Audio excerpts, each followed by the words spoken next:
Good evening, and thank you once again viewing us. Today, I would like to uh, have a few discussion. Normally, I have to have my colleague here to go back and forth with these issues that led to the failure or the loss of election of the MPP government. And most of the times, when I have communication and interaction with my colleagues, they are not able to accept the reality of the people of Ghana, what the reality on the ground, what the people are saying and all that. So I normally want to have the space, no interruption, to go in and kick in few points or few things that led to the lost seat of the MPP government. And that is it. So stay tuned as I give you everything. So for the past 8 years, we all knew the crisis that we were going to before Akufo-Addo came into power. We were facing issues concerning Dumsor. And this Dumsor issue led to a lot of disappointment, led to collapse of businesses and all that. And because of the Dumsor issue, Ghanaian decided that they want to kick off Mahama. And as at that time, people were frustrated, and Akufo-Addo was the only choice and the only option for Ghanaians. Now, fast forward, Ghanaians finally voted for Akufo-Addo after a series of tempting to win the seat of Ghana. Now, let us see something. When Akufo-Addo won the election, the first 4 years was a beautiful experience. He delivered a lot of promises like free SHS, release of ambulances, private jet police services and all that, helicopter and all that. He did all the promise, almost all his promises he tried to deliver, and also started the foundation of the National Cathedral, which we all were happy about it. Despite the NDC government wasn't in agreement with the National Cathedral, still he went ahead to clear most of the land. He cleared passport office, cleared most of the immigration offices and all that, cleared most of the offices in Accra, Osu, to build the National Cathedral. Now fast forward 2020, we were hit by a pandemic called the coronavirus. So during the 2020 coronavirus, Akufo-Addo used that pandemic for another campaign strategy.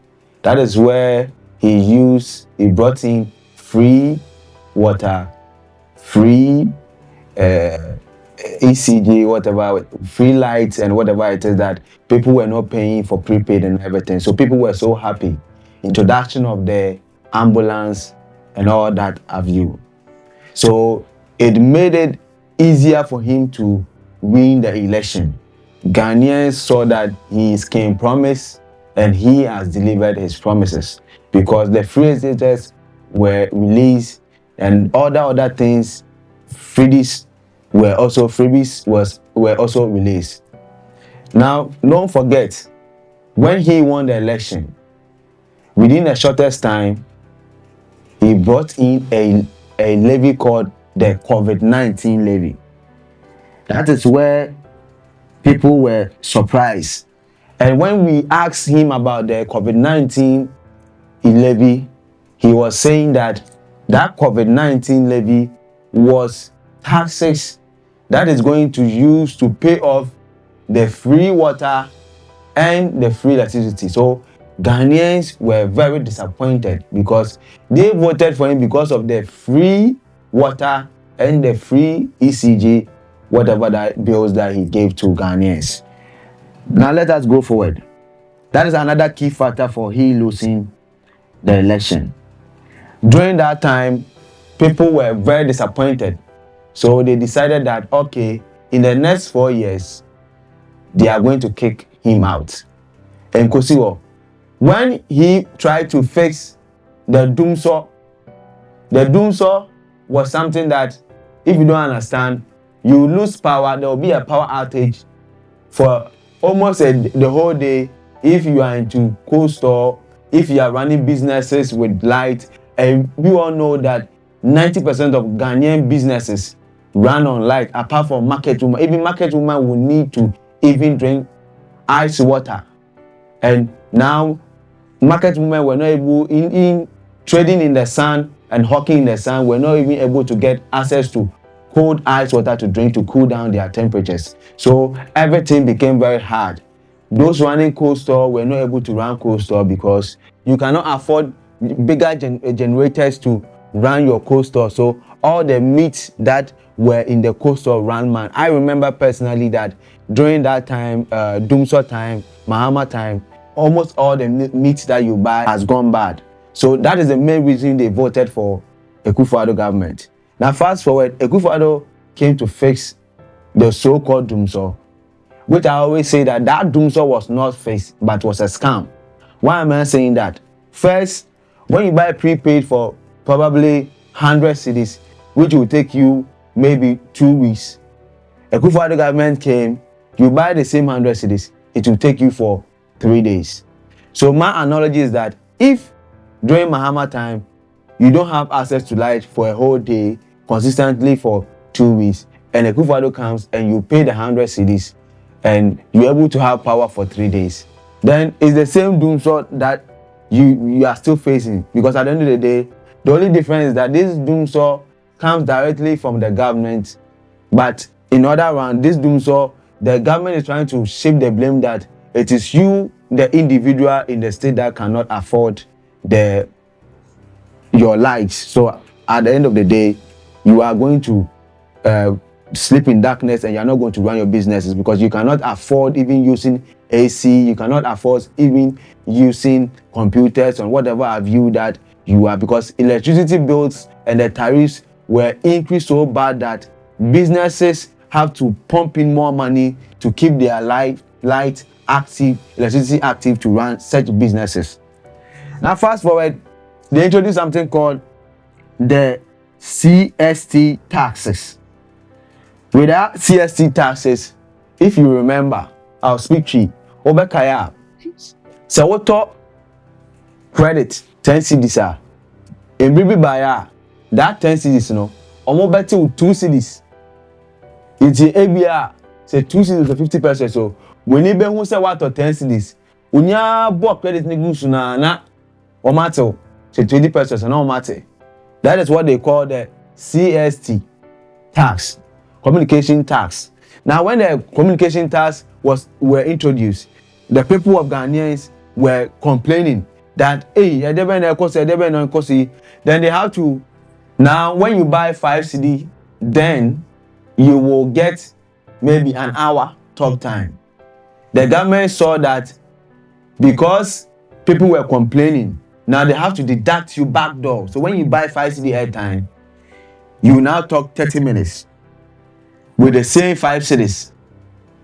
They tackled internet bundles, especially most popular users, internet users like Vodafone broadband and MTN table nets could testify that internet became very expensive. Internet because